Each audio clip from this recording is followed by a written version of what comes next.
Hello guys, this is Tutorial Stream, and in this video you will learn how you can hyperlink internally or link internally to other nodes and tasks in the TickTick project management app. So let us begin. So guys, let me navigate to this example node here, or that one here. You can tell by that icon here that we're talking about a node and not a task. So what you want to do guys is here to the right, you want to click into that text field and enter the command /. And then you will see the internal linking feature here at the bottom of that list, link task /node. And then you will need to pick the task here from that list. So type in the first letter of the task. So we got example 2, this task, right?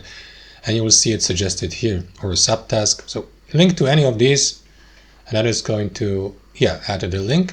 So now if I hover my mouse over it, you will see that it's changing its appearance to that finger pointing to it. So if I click into it, I would get redirected to the task here and linked internally. Let me remove it. That's how I do it. Thanks for watching. Hope you enjoyed it, and until next time.